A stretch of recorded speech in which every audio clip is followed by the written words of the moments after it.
It's time. It is time, as Bruce Buffer would say on UFC. The World Cup is starting. I can't believe it. It's this weekend. I am like super excited, guys.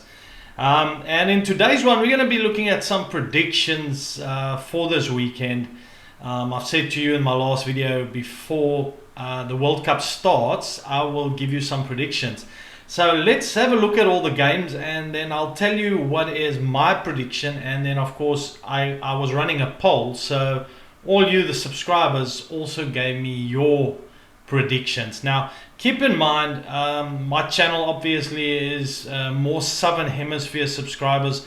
There are also quite a lot of Northern Hemisphere subscribers, but more so Southern Hemisphere subscribers. So interesting also, everyone's had a lot of debates around what I call dark horses, guys. To me, a dark horse is probably teams that have not made the semi-finals ever in a World Cup would probably be a good example of dark horses. Teams that's not been able to really be in that top 5 to 6 positions in the world. So those kind of teams is what I'm talking about when I'm saying dark horses. But anyway, let's get right into the prediction. So the very first one day, France versus New Zealand. I'll just start with the toughest one straight away, guys. I've been torn on this one for a while now, because man, there's a lot going down with France having all their injuries. You know, the latest being Dante and Intermac out. Quite a few very kind of instrumental players, especially in their back line, that they've lost. But then from an All Blacks perspective, no better. I just heard that Nawara might not be part of this World Cup as well. There was talks about Geordie Barrett being in question for this game against France. You have, the names just go on. You know, Lomax with that terrible injury he had, Frizzell. So both teams suffering quite a bit of injuries, and I think this game is going to totally come down to heart. France playing for World Cup hosts, wanting to do their nation pride, and both teams knowing whomever wins will be top of the pool.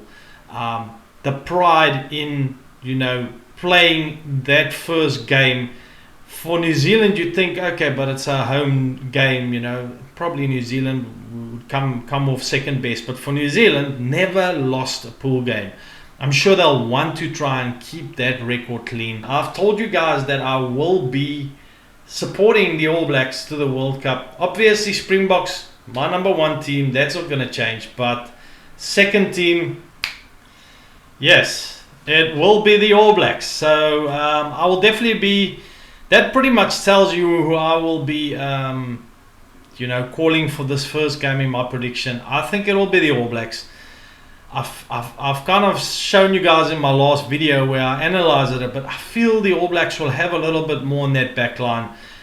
They've got some really good players. The All Blacks will be hurting after that loss against the Springboks, and they'll want to prove to the world they are still, that team to be reckoned with.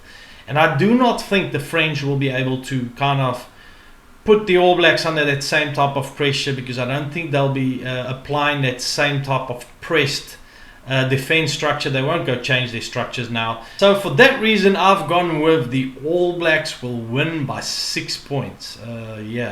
Let's see what you said in the polls. You said in the polls, this was recorded a day before when I haven't had the poll out. So I'm sure by the time you watch this video, you can go watch what the poll is. Guys, I run a poll on my channel, which you should see a lot of you come up on your phones or on your PCs, where I'm asking who will win. If you haven't voted on this poll, go ahead and vote.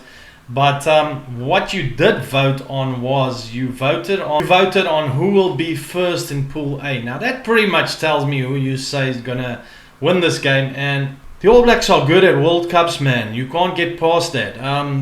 The suggestion is the All Blacks first and France second, 55%, and France first, All Blacks second, 41%. So most of you say that the All Blacks will just win this. This is kind of in line with my prediction. So I think maybe that's why you watch my videos, because it's kind of similar to what you guys are thinking. Now, I think, you know, the way Italy has been in the Six Nations, and the way they've been running the ball, and the beautiful wins they've had, like the one against Wales in the last Six Nations. Capuzzo, and just I mean, I can never get past that guy, because Capuzzo is just one of those players. I don't ever think that guy's got an off game in my opinion. He's usually outstanding, and I just think he's gonna carve Namibia open. I think what will happen there, I think Namibia, a lot of South Africans, a lot of students coming through from South Africa that's playing in that Namibian team, because you can imagine Namibia don't really have enough rugby players. So a lot of South Africans that will be in there, but a try fest. And I'm being very generous in saying Italy will win this game by 39 points, but I think it could even be more. How much rugby I've seen from Namibia is very limited, and you know, it would be unfair to kind of say much about it. You guys predicted this at a 69%. Italy will win with more than 20 points, and 24% less than 20. And I gotta love the 8% that say Namibia. Hey, there's gotta be supporters for all the teams, and that's pretty amazing. Again, man, I think Ireland's not been like, we've not seen him in their best form, but we've also not seen the full outfit of all the players on the field.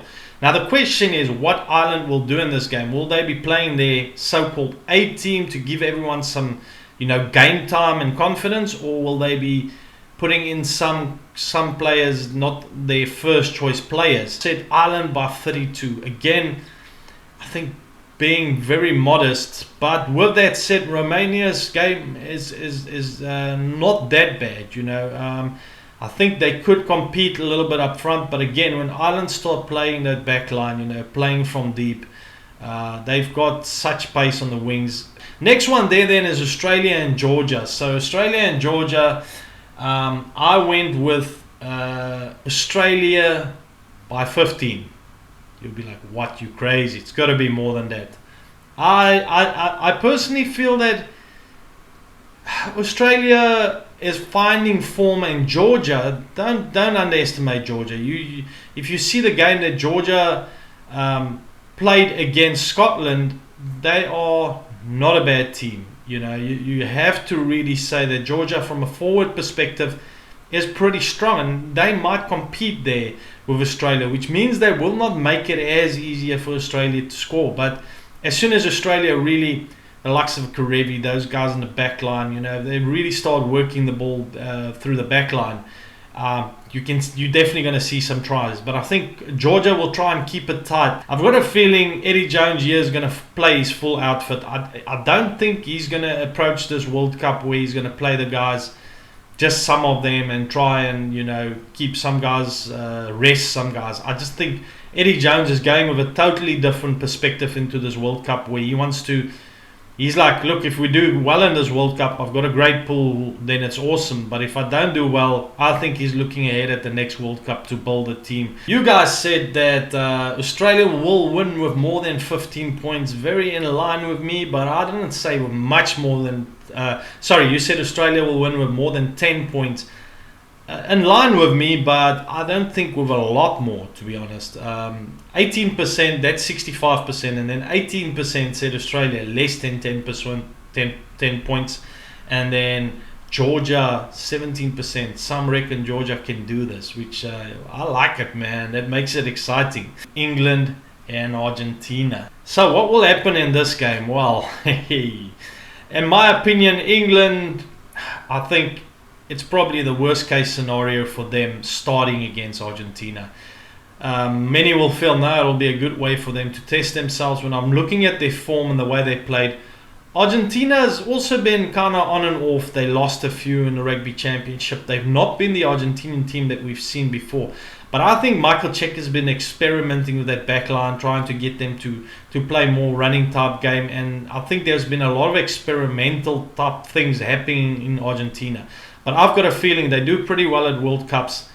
I think they know, Michael Checker knows, they will have all the belief that this is the first time they'll ever be able to beat England like this, in a World Cup like this. And I mean, you know, everything's set up for them to be able to do this. If there's ever a chance for them, it would be this. Obviously, from an England's fans' point of view, they will not be happy with this type of prediction, if you could put it that way. But for me, I feel this should be Argentina's one.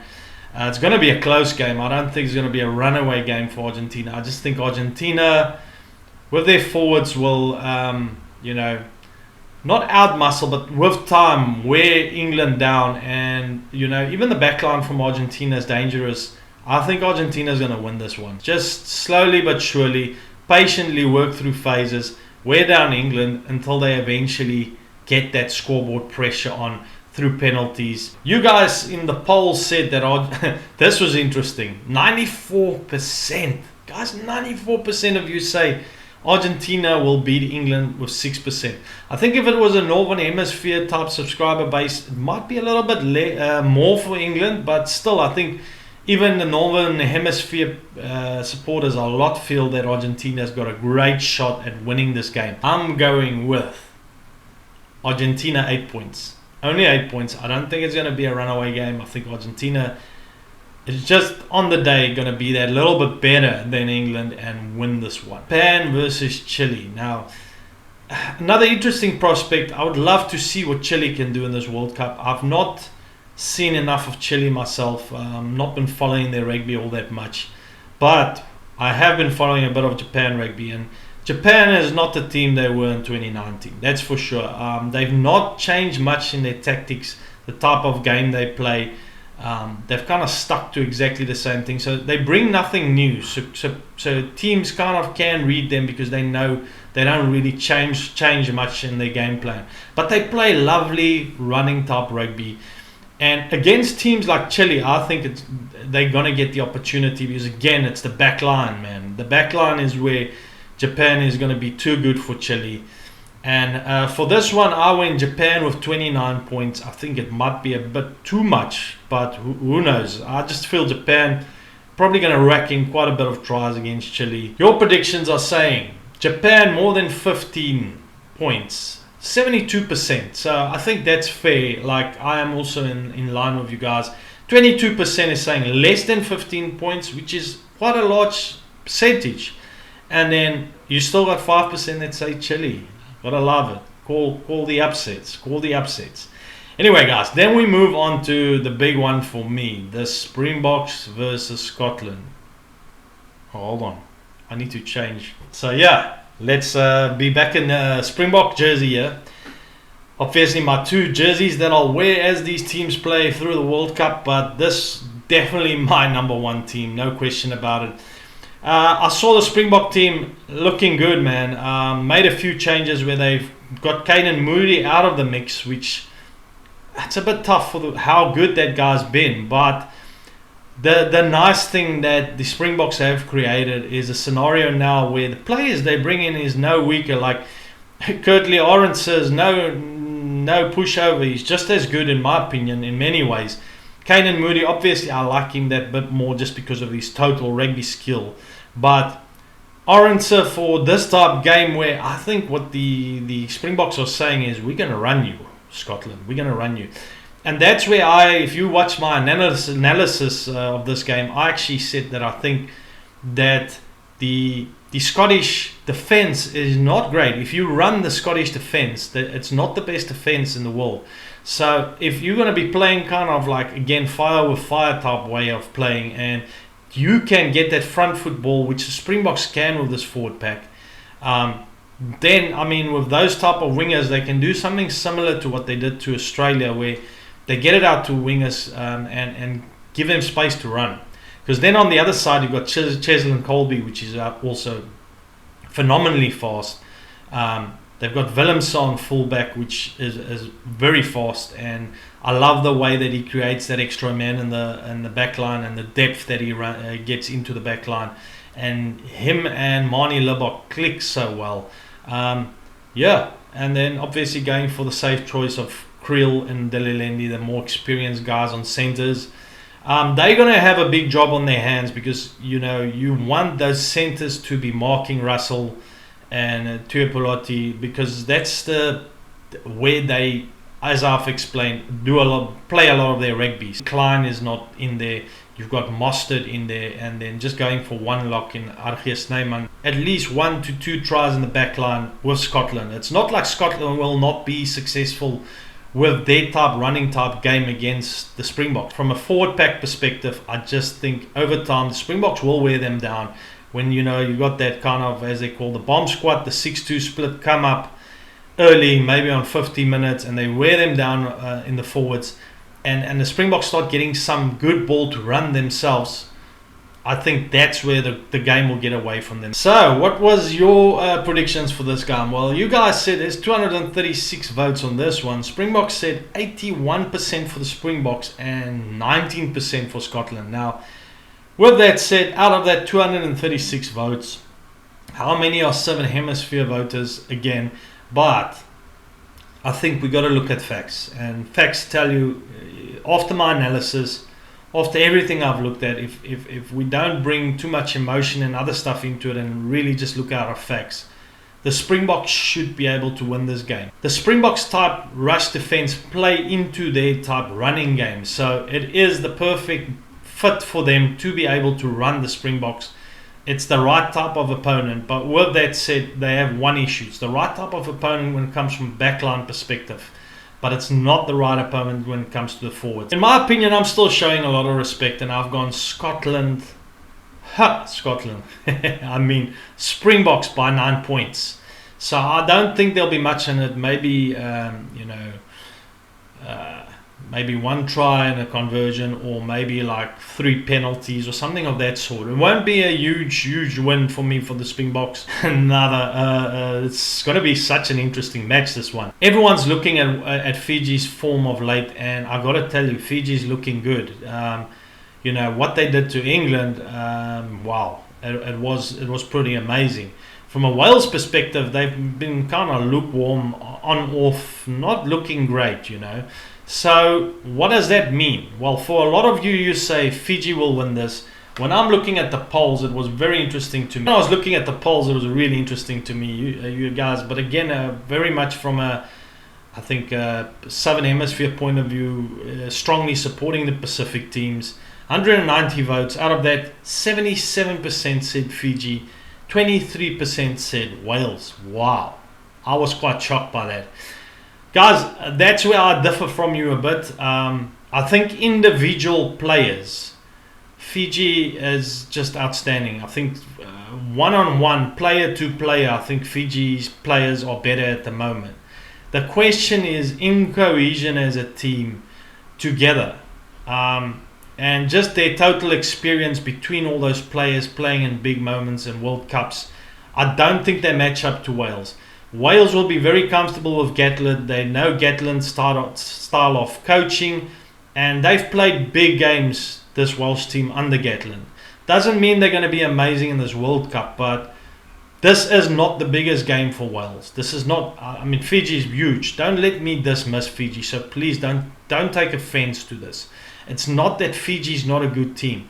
I think Wales and Gatland will not allow what England did in the space they left for Fiji to run, because Fiji loves to run. You've got to kind of shut them down, and I just think there'll be much more of a kicking game from Wales. They'll play much more of a strategic game, kicking game. They'll make it ugly, and I think they're just going to be that little bit better on the day. Not better necessarily. You're probably going to see much more beautiful rugby from Fiji, but they're going to make it ugly. I've gone for Wales by a mere 3 points. And that's just acknowledging, guys. I know how good Fiji is, and I know what they can do. And don't understand me wrong when I'm saying looks like I'm against Pacific teams. Not actually. I actually think Samoa has got a better shot, and Samoa might be getting through that pool with England, because this is a tough one for me. So I'm going Wales. I'm going to be a little bit different to all of you as the subscribers.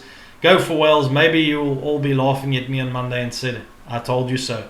Guys, we are just rugby fans giving our predictions. And, if you enjoy this community, and what I'm doing here on this channel. I'll be right to the World Cup, giving my commentary. Next video will be after the game between the All Blacks and France, my reaction to it. If you want to watch all this and you want to be notified, make sure you get notified. I have no doubts about it. Just hit the subscribe button and ring the bell so that you're notified every time when my videos come up. Nevertheless, as you like, I appreciate all of you that watch my videos, and I'll catch you in the next one. Bye.